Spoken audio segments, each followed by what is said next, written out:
will begin with a few announcements. So Jorrit will have to leave after the talk. So unfortunately this time there will be no dinner and no drinks with students. So next time Jorrit will certainly, we will try to keep this tradition now, the solar physics. Let me briefly introduce.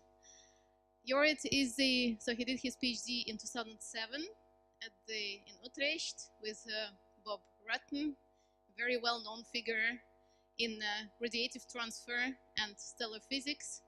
Then he held postdoctoral appointments at the University of Oslo, also at Utrecht, and few years ago he since 2014 he's an associate professor at the University of Stockholm at the Institute for Solar Physics, where he has his own research group, and Jorrit's main research interests. So he's a theoretician who has actually never observed stars, but observed the sun, except the sun, right? So it's an astronomer who had never looked at stars or galaxies, but nevertheless has a very impressive career. So, okay, welcome, Jorrit. Can everybody hear me? No, okay. That's a German habit. All right, I got a pretty tall order from Ralph because I was supposed to give a talk that's interesting for students and professors and emeritus professors and everyone. So I hope I have something that is interesting for everyone, at least some of the time, and not boring all of the time. So I will talk about the solar chromosphere, and I hope that by the end of the talk you at least agree with me that there is some pretty interesting physics to be done there. So let's just start. This is a full disk image of the sun in white light. So this is what you would see with your naked eye if you had spatial resolution. So you see just emission and you see some sunspots. It's pretty boring, but let's zoom in. So now you're looking at an image of the Swedish Solar Telescope. And this is the photosphere of the sun, and what you can see is this granulation pattern. This is the top of the convection zone. You see some black areas, which is probably hard to see for you, which are areas where the magnetic field on the sun is pretty strong. And then you have these little bright points everywhere. These are also areas where the magnetic field of the sun is pretty strong. But you can see that the magnetic field is pretty much concentrated into small areas. Now, if you use polarization, you can actually infer the magnetic field in the photosphere. So this is again a full disk image of the sun. This is, I think, a week ago. Last week I observed this thing with Alma when it was here. But you see there is magnetic field almost everywhere, but this is at solar minimum. There isn't too much activity going on. If you go back 5-6 years in time during solar maximum, you see that the sun is much more active. And there is many more areas where this black and white is then the magnetic field. And you have this in these typical activity belts. And if you would look at this in optical or in white light, you would see sunspots wherever you have these kind of big concentrations. So this is all the photosphere, and you think, oh, this is nice. If you now go look at the same image, same day, same moment in time, but now in UV light, this is 17.1 nanometer. You look at an iron 9 line, you see that wherever there is strong magnetic field, you see interesting structures in the corona. So here you look at gas that is about 1,000,000 degrees. So clearly there is an interesting transition here, because in the photosphere you see that the temperature is not that high, it's 6,000 Kelvin. You see a convection pattern, top of the convection zone, and the magnetic field is concentrated into relatively small concentrations compared to the size of the sun. If you then go to the corona, which is above it, the temperature is 1,000,000 degrees. Well, here, of course, this is a big problem. How does the temperature go up from 6,000 to 1,000,000 degrees? What you see is interesting loop structures. And you can't see that, but you have to take my word for it, is that the magnetic field is it's very smooth and it's space filling. And compare this to magnetic field that is not smooth at all, but it's concentrated into small areas. So somewhere in between here, there is a regime where these two kind of bigger areas connect. And that is the chromosphere. So then a bit of textbook history. This is an image of a solar eclipse that I took from Google. And the chromosphere is what you see here in this bright pink light. This is light taken in H alpha. And it is nice and colorful, and that's of course where the name chromosphere comes from. It's a colorful sphere. So let's just show some more images, just to start. So here again we have the photosphere. This is a composite image of the Dutch Open Telescope. I think it's like 4 or 5 pointings. So in terms of physics, in the photosphere, the dynamics is set by the gas pressure, except in the sunspots. There already the magnetic field and the magnetic forces dominate. If you then look in the calcium to H line, this is a relatively wide band filter, then you start to see a lot of brightening, and you start to see some more elongated structures that maybe look a bit like magnetic field lines. So here, gas pressure gets less important and the magnetic pressure gets more important, the magnetic forces. If you now go to the chromosphere proper, this is again light in H alpha, but now it's an image on the disk. You see that it's full of these elongated long structures, and measurements in both theory already have confirmed that this structure is purely magnetic in origin. If there's no magnetic field on the sun, you would not be seeing this. You would just see a chromosphere full of acoustic shocks, which is also interesting, but not nearly as interesting as this. And then again, if you then go a little bit higher into the corona, you see these kind of structures. So low plasma beta gas, which means plasma beta means the ratio of the gas pressure over the magnetic pressure. So the magnetic pressure is much higher. And you see all these loops that are rooted in the lower atmosphere, in the chromosphere. Now, the chromosphere does not only have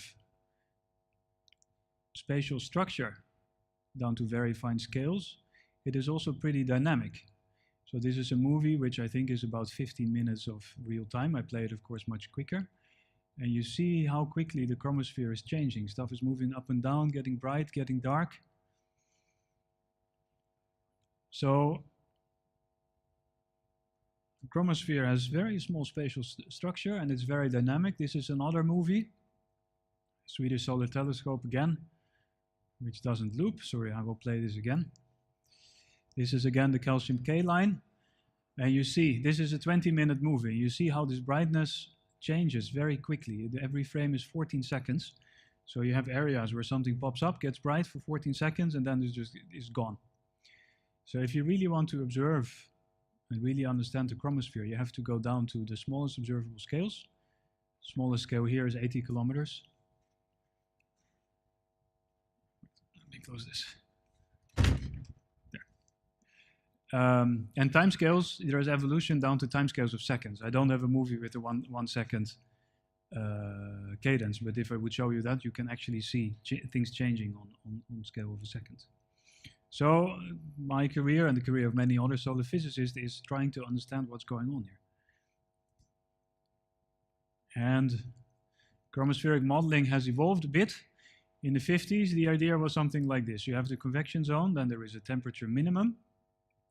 Then the chromosphere gets a little bit hotter, and then here you have the corona, and everything was, well, people knew that there was more structure, but people said, well, let's take it static, one-dimensional, and only consider radiation. Well, this is clearly not enough. I'll show that in a second. Then in the 80s, things got a little bit more complicated. People said like, oh, well, we have this magnetic field, and this has to fan out in height, because the higher you get, the lower the gas pressure, so the more the magnetic pressure tries to spread out things.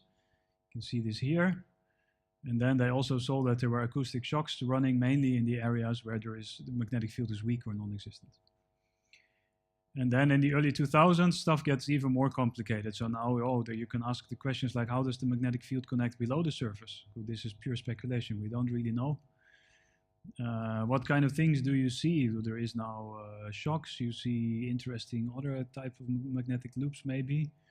Maybe stuff in the chromosphere that sticks into the corona.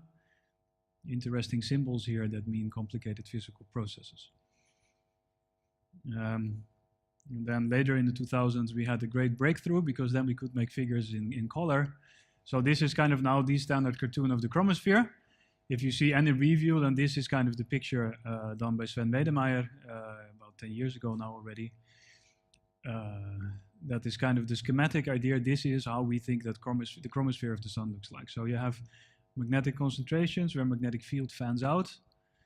You have acoustic shocks in between. But also here there is magnetic field, there is current sheets that might heat the chromosphere. There are magnetic field lines that act as waveguides, so there's all kinds of interesting wave action going on. And in and around these magnetic concentrations there is blobs or jets of chromospheric material that shoot into the corona. And maybe these things actually heat up and get so hot that this material turns into the corona proper. And in this way maybe supplies the mass that is present in the corona, because the corona loses mass in the solar wind, so it has to be replenished one way or another, and it has to come from the chromosphere. So this is kind of the current schematic idea that how we believe that chromospheres work, but of course this is just a picture, it's a cartoon. It's not really physics yet. So let's go a little bit through early modeling attempts. So let's say from the 50s to the 70s, early 80s, people tried to do this 1D average approach. And what they did is they did an observation. In this case here it is a UV continua. And then they made a 1D model that was designed to fit the observed UV spectrum. If you do that, you get models that look more or less like this. So here you have temperature. It's a function of height. This is the 0 point here means the photosphere, so optical depth unity in the 500 nanometers. Get the temperature minimum, then the temperature goes up. So these are these models that you fit to the data. Now already an interesting thing appears, because if you would make a radiative equilibrium model of the sun, you expect that the temperature goes down like this. And the temperature is much higher. And now you can actually compute how much radiation comes out of the model that you fit. That then leads immediately to the chromospheric heating problem, which is what I will be talking about today. You need about 5 kilowatts per square meter to heat up non-magnetic areas in the chromosphere.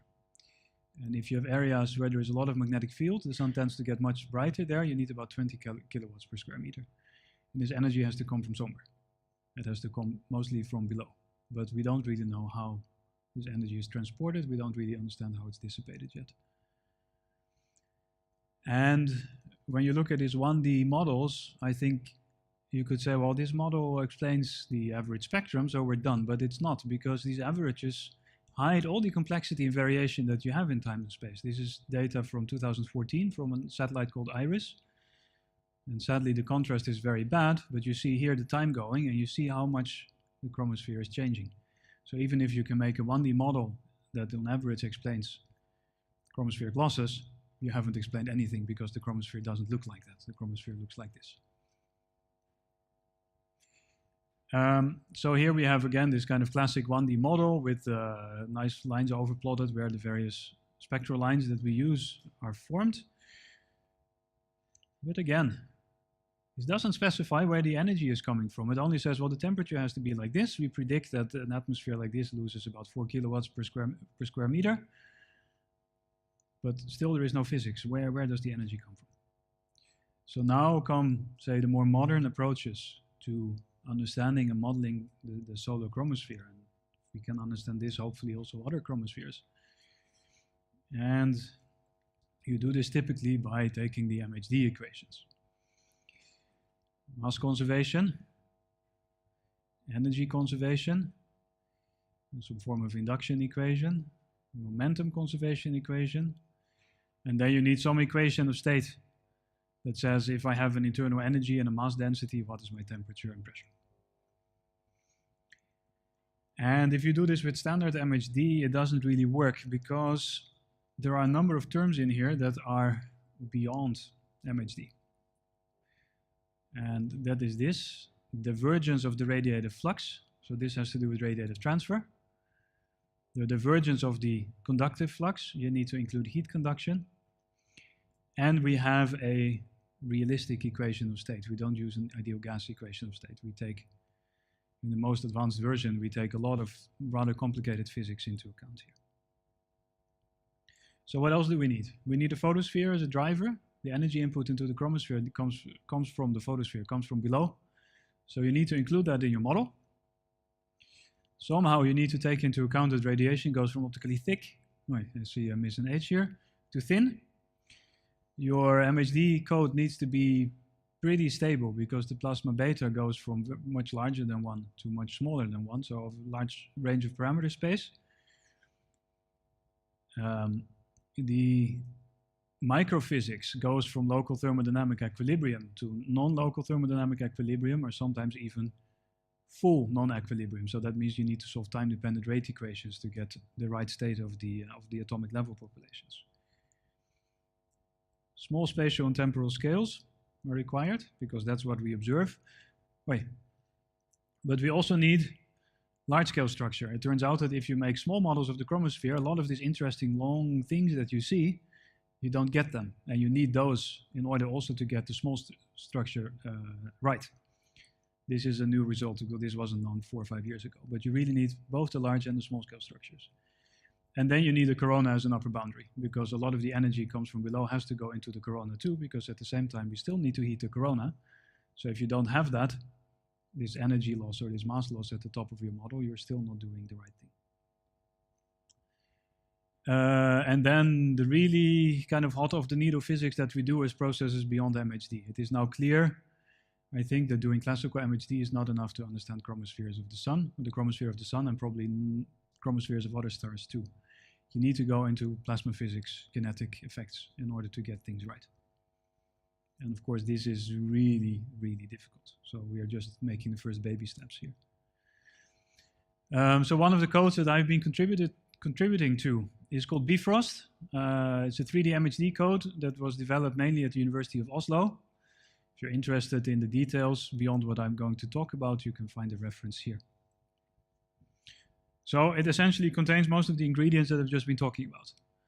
So it's an MHD code, 6th order scheme, artificial viscosity and diffusion. We still cannot reach the Reynolds numbers that we have in the real stellar atmosphere. The classic quote from Åke Nordlund is, "The sun is made of ice cream in a computer," because that's about the viscosity that you can reach. And you need to go to much less viscosity. So we have open vertical boundaries, so waves and energy can escape. Horizontally, we do it periodic. And you can add magnetic field through the bottom. We have it's called relatively realistic equation of state. We do detailed radiative transfer along 24 rays. In order to do this, you do something called multi-group opacities, including non-LTE scattering. And in the upper chromosphere, we actually have recipes that approximate the non-LTE radiative losses to a pretty high degree of accuracy. We include conduction along field lines, which is important to get the top of the chromosphere right, because you can evaporate the chromosphere away by heat conduction from the corona. And numerically, we do this by operator splitting and multi-grid methods.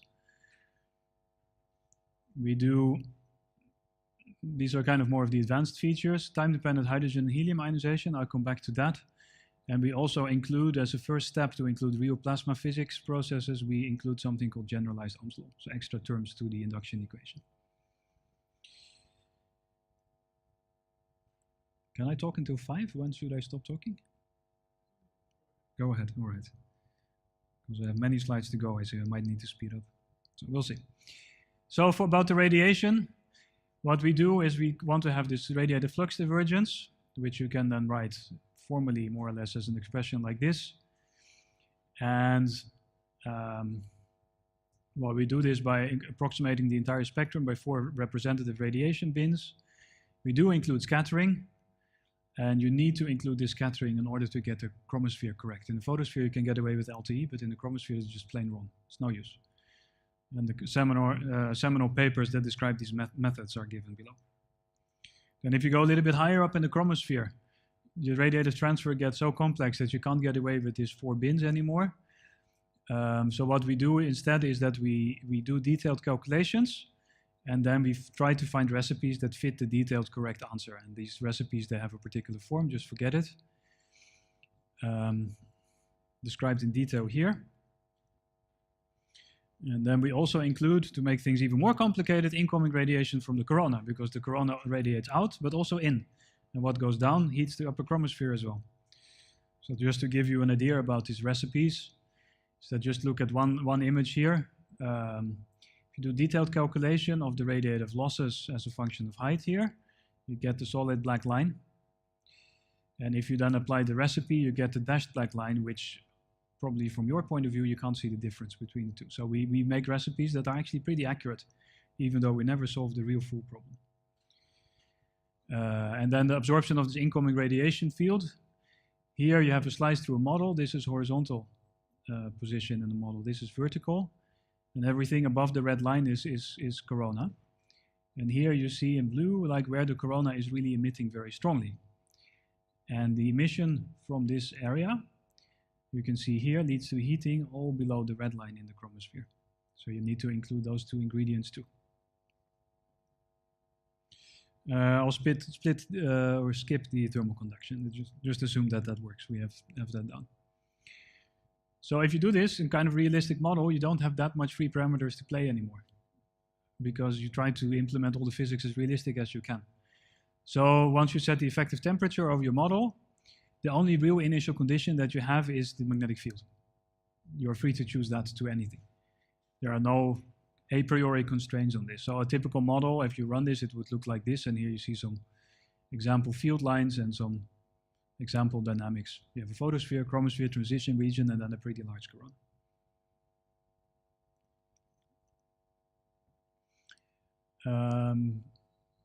So just some feeling for how complicated it is to compute this. So typical grids that we have are about 500 cube. 768 cube is now being done routinely. There are people that are running even more bigger models, like 1,000 cube or even more. But it's difficult. So the horizontal resolution or the spatial resolution is about of the order what we can observe with the telescopes today. Ideally, you want to have this a little bit higher than what you can observe, so that you get subgrid scale, or not subgrid scales, but you get structures that are smaller than what you can observe, so you can see this in an average sense. And then for a typical setup, you have like two magnetic field opposite polarities separated by only 8,000 kilometers, which is not that big. So this is the scale problem I was talking about. Typical magnetic fields, on average, 30 to 50 Gauss. So if you want to run kind of a standard just 500 cube model, it's about 0.8 million hours for 1 hour of solar time, which is typically what we do. If you go to the bigger model, it goes to already 2.7 million hours. And the more bells and whistles you switch on, I'm sorry, that was me, I think. The more bells and whistles you switch on, the more expensive this gets. If you do the plasma physics processes, you do a fancy equation of state, this number can easily go up to 10, 20 million hours for one simulation. So this is how you would initialize the magnetic field then. What you do is you specify the field at the bottom boundary. This is a little bit below the surface in the convection zone.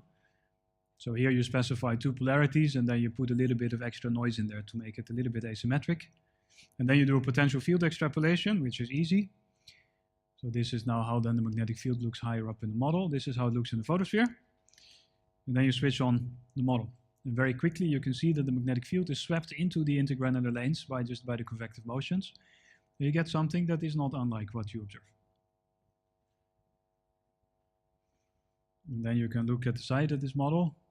So here you see the magnetic field lines with these two concentrations and nice loop-like structures in between. It doesn't look that bad. And then you can, for example, look at the Joule heating. You also get very interesting loop-like structures, which if you would observe this, will give rise to structures that look like chromospheric or coronal loops. You can look at time evolution as well. So here you see at the top of the chromosphere, and you see these loop-like structures, and the whole thing is kind of dancing about. So this is gas that is about 10,000 Kelvin, and you can see at the end of the movie that you even reproduce some interesting eruptive phenomena, which you also sometimes observe on the sun. There it comes, floop.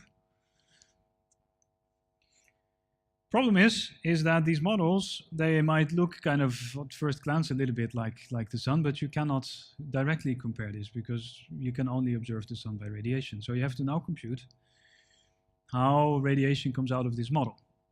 So now this is where I really come in. I wrote a code called multi3D that solves the equations of statistical equilibrium together with the transfer equation in full 3D. So what you can do is non-LTE 3D radiative transfer. And what you then need from the MHD model is just the mass density, velocity, temperature, electron density, and then in theory you can just pull the crank and out comes an image that you can compare with observations.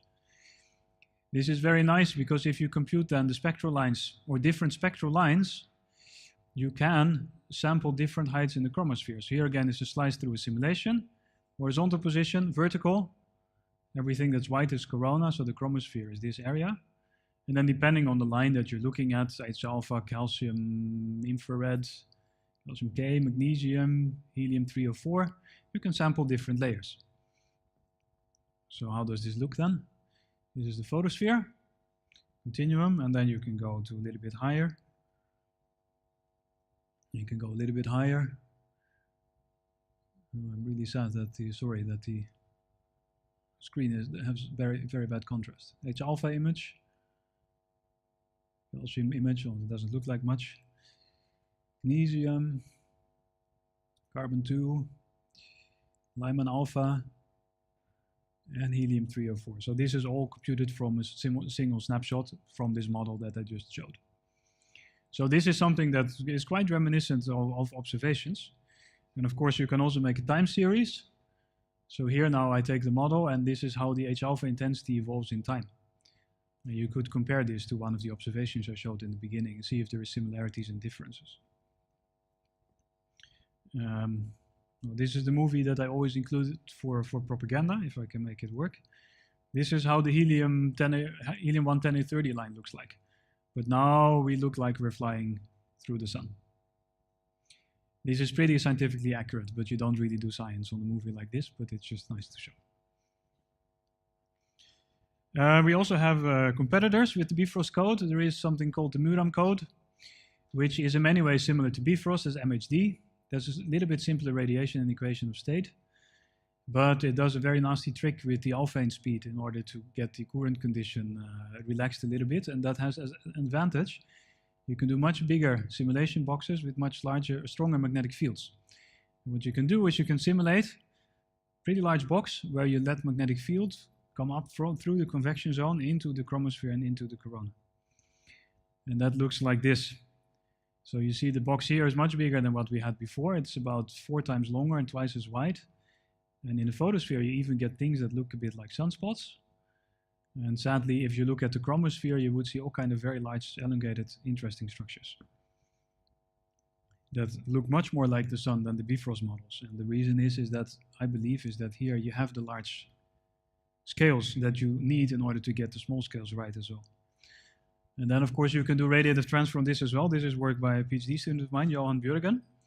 I think this is Lyman alpha, and sadly the contrast is really bad. So now I would like to lower the lines a little bit.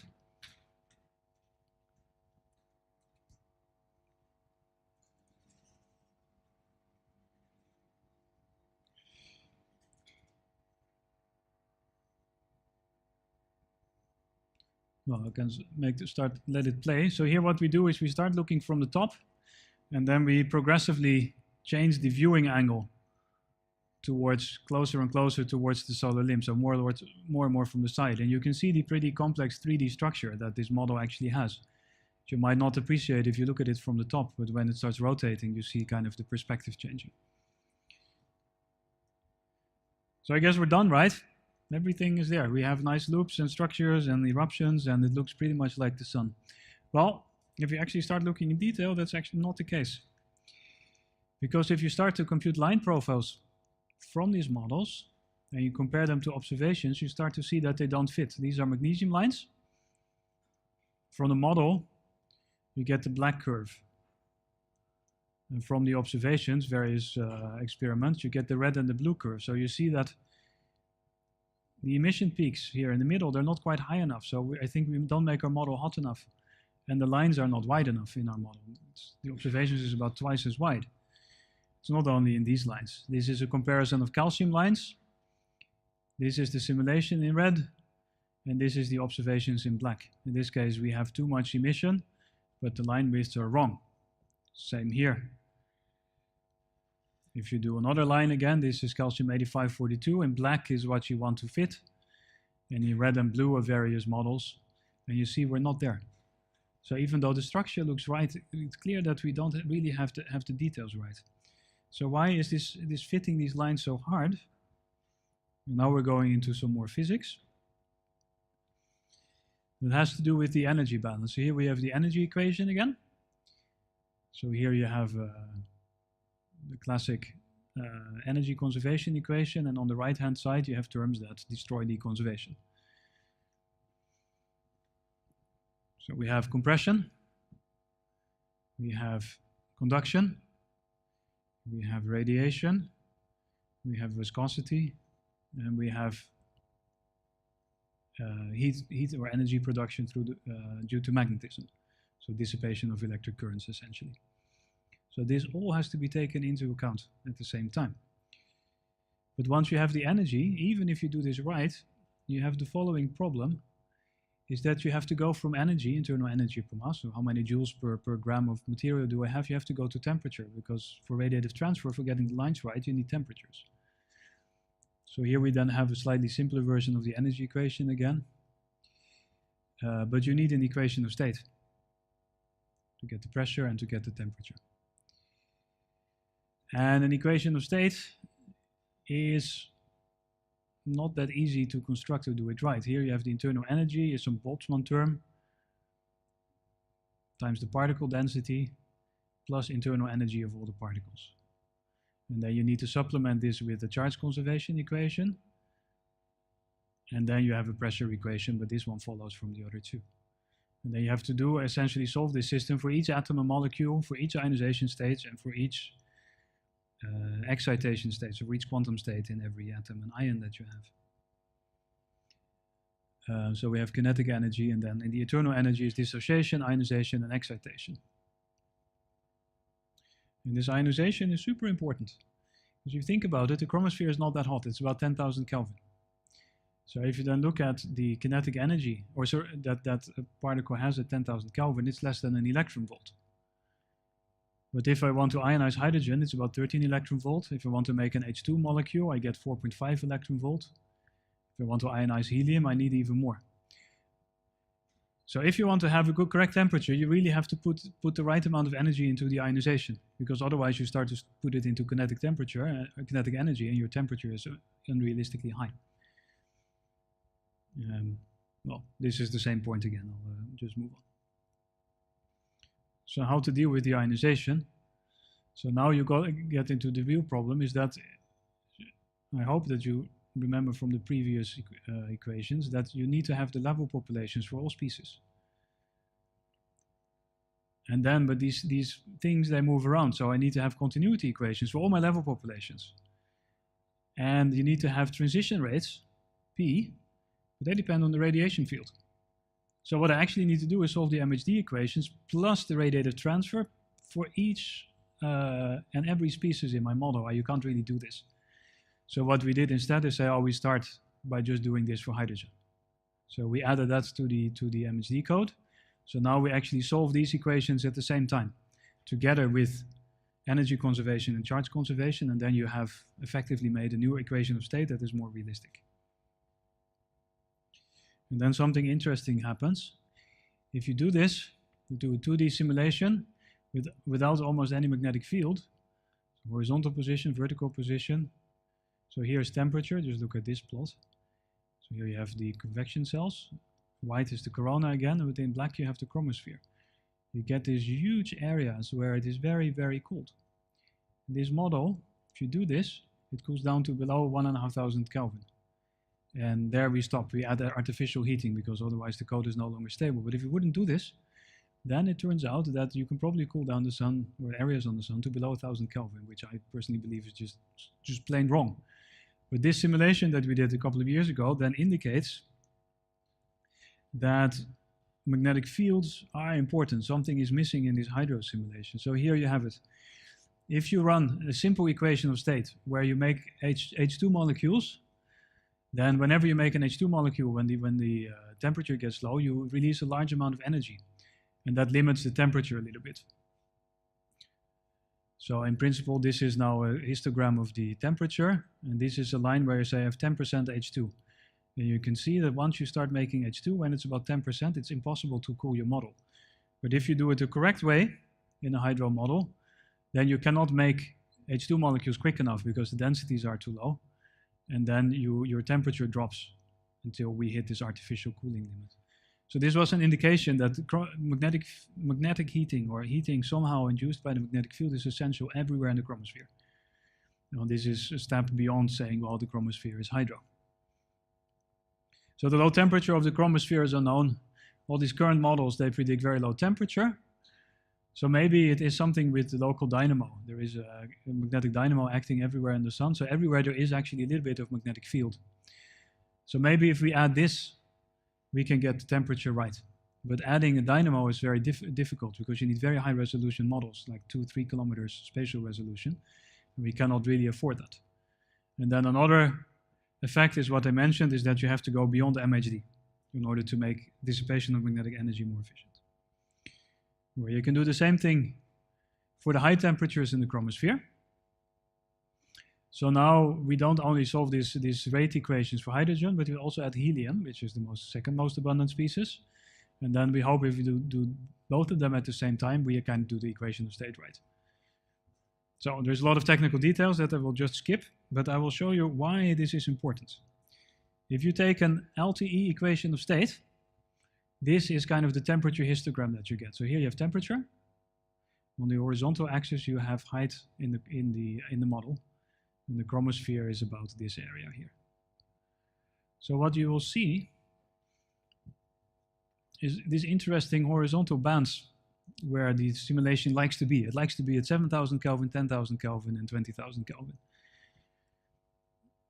And this is exactly where you ionize the majority species. H1 to H2, helium-1 to helium-2, and helium-2 to helium-3. And this ionization acts as an incredible energy buffer. You have to push in a lot of energy into ionizing the gas before the temperature can rise again. But if you now do it right with this complicated hydrogen and helium non-equilibrium ionization, equation of state is completely disappears. So the temperature structure of the chromosphere really changes if you do the ionization right. You need to go to the super complicated equation of state. So here again, now this is where the bands were supposed to be, but now they're gone. Let me skip this. Right, this is the last topic then. Beyond MHD, ion neutral effects, as it is called in typical solar physics speech. So we have seen that it's very hard to heat a chromosphere if you do classical resistive radiation MHD. But the chromosphere isn't very hot. So most of the material is actually neutral. The ionization degree is between 1% and 100%, but the majority is below 50%. But the density is not very high, so the collision frequency between particles is also not so high. So it is quite possible that you are a particle and you don't collide with anything else for a few seconds, maybe, I don't know. And then one of the underpinnings of MHD, the single fluid model, so tight collisional coupling between all the particles just breaks down, it doesn't work. So then, sadly, even more equations. So then instead of taking the MHD equations where you just have a mass density, you could move to, for example, 3 fluid momentum equations. So you have ions, electrons, and neutrals. And they all get their own momentum equation and mass continuity equation and internal energy, but this is the important one because of those terms. Ions and electrons, they feel the electromagnetic force. So there is here a charge of the particle, and then you have an electric field and a magnetic field. For electrons, it's the same, except of course the sign is different. But neutrals don't have it. There is no electromagnetic force on the neutrals. But you have all the collisional terms. So this is in a way, how MHD acts on the gas through these electromagnetic forces. And an MHD, the assumption is that the collisional terms are so strong that whenever I move an ion or an electron, then all the neutrals that happen to be in the same place just move at the same time. So everybody is holding each other very strongly, but this is not true. So ions and electrons feel the electromagnetic field, not exactly in the same way, but neutrals don't. And collisions may couple ions, electrons, and neutrals, but maybe not instantaneously. Maybe there is a delay. And this leads to all kinds of very interesting effects that are not present in classical resistive MHD. And within solar physics, there is a whole industry around this right now. I think the most advanced ones are the models by Martinez Sicora et al. In 2012, and then recently a science paper, 2017, where they show the effects of including some of these effects at least. So how does the heating then work? Doing these three fluid equations is too difficult. We can't really do this yet, including all the other bells and whistles. But under certain assumptions, you can take maybe the most important term into account, namely the one that includes heating. And these assumptions are often, but not always valid in the chromosphere. This is where we start. So you simplify these complicated three fluid equations to something that leads to generalized Ohm's law, which is still a pretty complicated equation, but at least it's just in terms of currents, magnetic fields, and velocities, electric fields, so stuff that you have in the MHD equations already. And if you then compute the resulting heating from this, which is the electric field dot product with the electric current, you have classical resistive heating. This is what you have in MHD. But there is a second term that says that if you have a current that is perpendicular to the magnetic field, these currents will also dissipate very quickly with a different diffusion coefficient here. So here again is resulting heating, the two different diffusion coefficients. And the interesting one is that this one, is called the M bipolar diffusion coefficient, because it has something to do with neutrals and ions. It actually depends on the ionization degree. So this couples back to the previous topic where I talked about doing the ionization right. It's not only important for the temperature, but also to get this heating right. Now you might say, well, the sun is made of ice cream in your computer anyway, so if these resistivities are all much smaller than the numerical resistivity, this doesn't really matter. But it turns out that this M bipolar diffusion term, which is given here by the dotted line, if you compare it to the classical resistive term, can get much, much larger. Look at this, it's 6 orders of magnitude. It's just not a small factor, it's a factor of 1,000,000. And if you then compare this to the numerical resistivity, this is the numerical resistivity, again, in one of these Bifrost models, where you're about here, 10 to the 9. And this is the M bipolar diffusivity. You see it can get up to 10 to the 15. So this term is actually larger than the numerical resistivity. If you add this, it actually will make a difference. And because it is such a powerful term, it can heat the chromosphere incredibly quickly. So this is a numerical experiment. Well, let me just take this plot here. So this is a numerical experiment where you say, well, we have a magnetic field of 300 Gauss at a particular height so that you can predict the density. And then we just switch on this heating. And you start at T = 0 in a cold gas where there is are a lot of neutrals. And then we see how the heating proceeds to ionize the gas. And you see, 5 seconds, you almost ionize all the gas. And then it stays constant, because then once the gas is completely ionized, you cannot dissipate energy anymore because there are no neutrals to collide with. So it is also a self-limiting process. So in many ways, it's very nice. It acts as it heats when it needs to heat, and it stops when it gets too hot. So there is no chance for a runaway. And it's very quick, which is also nice. So then you can do a simulation here. This is the classical model where you have these big black gaps appearing. And if you now do one with this generalized Ohm's law, you still see black gaps, but you can see that they're smaller, they're less frequent, and they're actually, if you do the analysis, they're not as cold. So here we don't need this artificial temperature cutoff anymore. If you include this non-ideal MHD effects, then you actually have solved the problem, like, why is my model chromosphere so cold?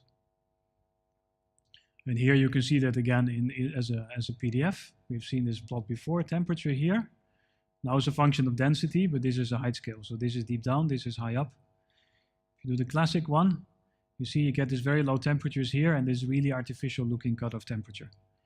If you do exactly the same simulation, same setup, everything the same, except that you now switch on the non-ideal terms, you see that this real low temperature and just disappears because the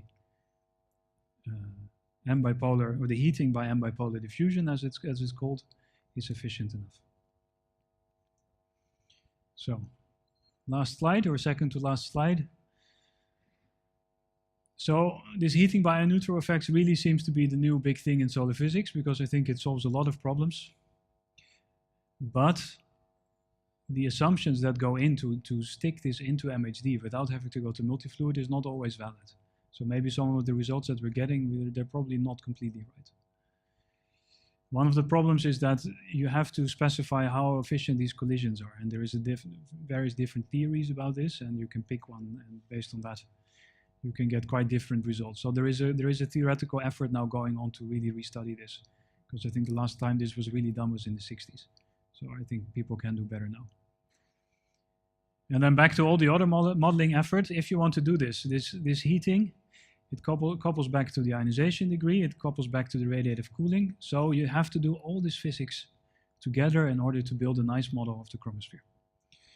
And I hope that with this talk I gave you some overview of what goes into really understanding solar chromosphere and by extension also stellar chromospheres, and that I hope that you think this is interesting in one way or another. So I'll just leave my conclusion slides behind me, and let's see if there are questions.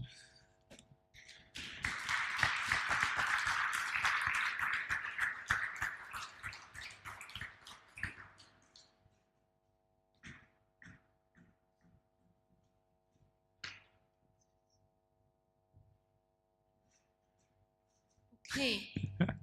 So Jorrit, thank you very much for this really outstanding overview of the chromospheric physics, and observations that were really mind-blowing to me. So what is the status in the audience? Questions, opinions? Larry.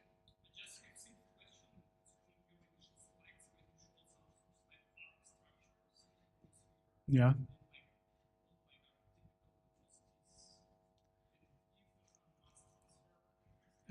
Yes. There is, in fact, if you look in H alpha, maybe I can quickly go back to the slide. 200 slides back, let's see. Here. This one. Yeah. So everything that's black is areas where the mass density in the chromosphere is very high, and this mass has to come from below. And in fact, we don't really understand how it works, and I have recently hired a postdoc that's going to look at this.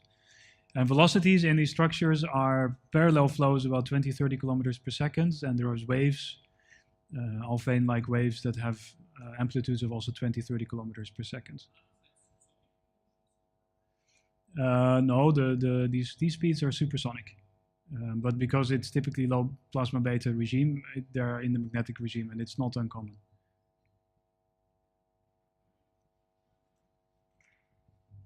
I have a question related to the dynamic hydrogen ionization. You pointed out the complications, and for getting the ionization degree, you have to solve the rate equations. And I was wondering about the role of radiation here. I guess the most important thing might be the Lyman continuum that might ionize from the ground state, or leads to some ionization. Yes. And you have to handle this dynamically within the simulation, right? Yes. Do you do this? Since recently we do. So when I did this method originally in 2007, I explained away Lyman alpha because it was too complicated to code. But when me and a PhD student a couple of years ago started to look into also including helium, then we knew that for helium you really need to do all the continua right, because their photoionization is a main driver. And then as a side result, we also included the Lyman continuum into the model. So what you have to do is extra radiative transfer in some kind of averaged sense. So we have In addition to these 4 bins, like the standard bin model that you are very well familiar with, we add another 9 bins that do essentially UV radiative transfer.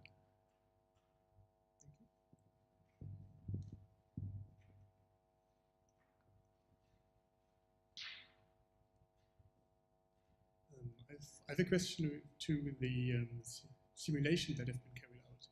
You mentioned there was the maximum resolution was, I think, 700-800 cube. Yes. I wonder, what about, have there been any approaches to adaptive mesh refinement simulation in this order? There has been a lot of talk about doing this. The problem is a little bit that you cannot predict where you need to refine your mesh. So every time step, let me go through slides where maybe I can explain this a little bit better. Here.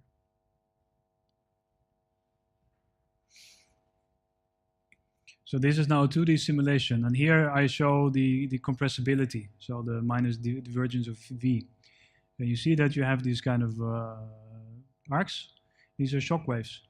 And if you want to do adaptive mesh refinement, then you want to trace these shock waves. So here you would refine your mesh, but then it moves on, and you have to keep on moving your mesh refinement around. And I think whenever you do this, you move this, you have effects of interpolating to the fine mesh or averaging to the coarse mesh. So yes, in principle, it's possible, but nobody has gone into this yet, because it is probably very, very difficult to implement in a good way. It's probably easier to buy more computing power and just increase the resolution.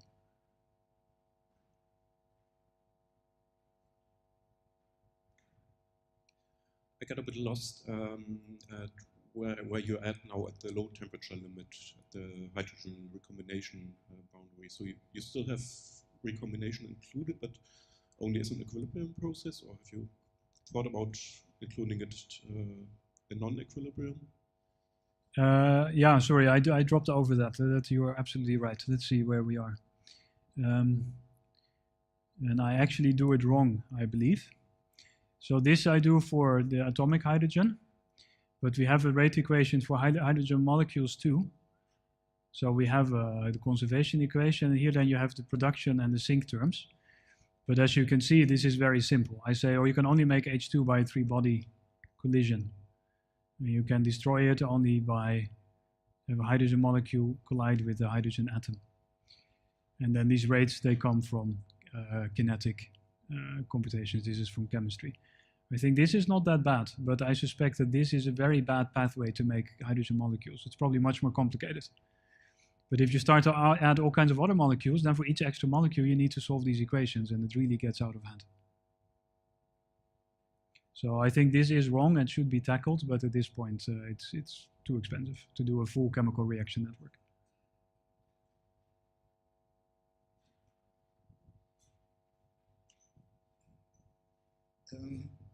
This method, can it be adopted to calculation along a magnetic flux tube?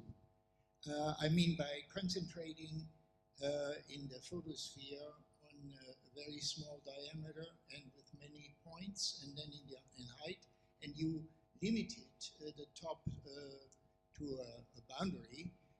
But would it be possible to have a calculation which goes all the way from the photospheric surface to the interplanetary medium, simulating an open flux tube? And another question, can this be also adopted by looking at a coronal loop to feed energy in the 2 foot points and see what happens? Because this has been seen in your pictures.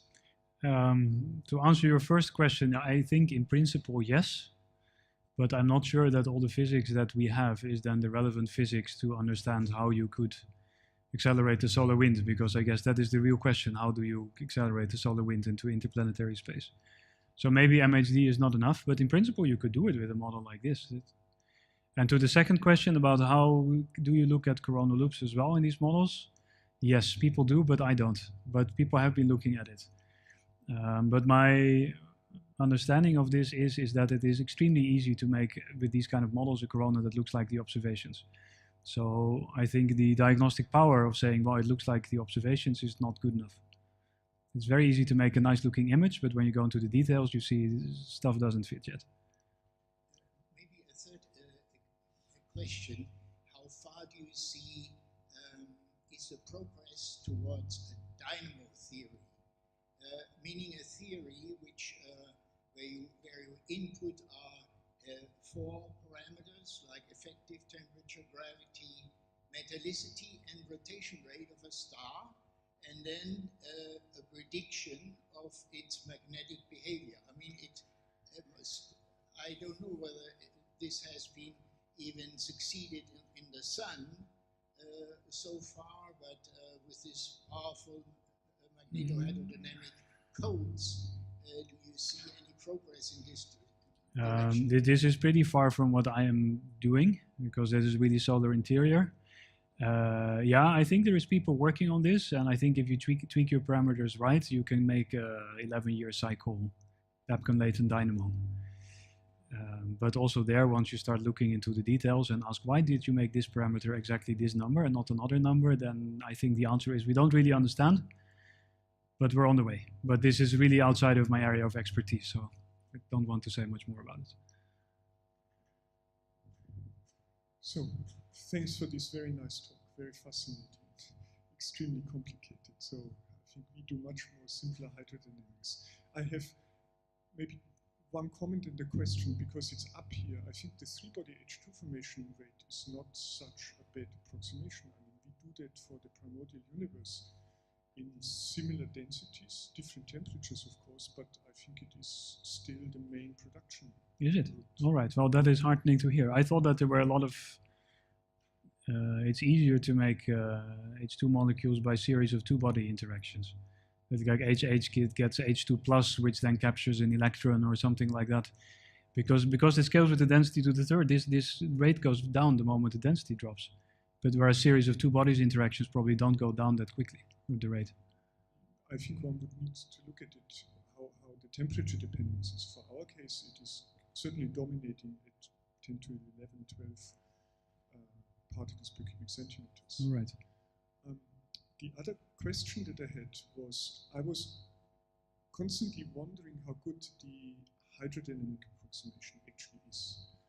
And I was wondering what are the typical mean-free paths, at least in the upper end, at the transition to the corona.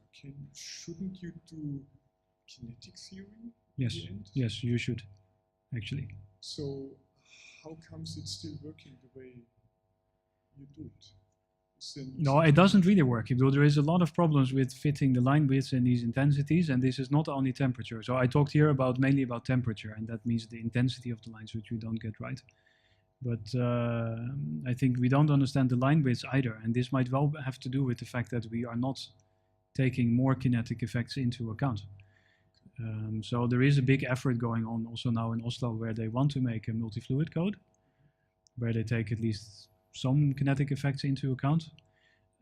But I think it will take years before we get results that are so good that you can really start to compare them with observations. But you're absolutely right, this is not enough.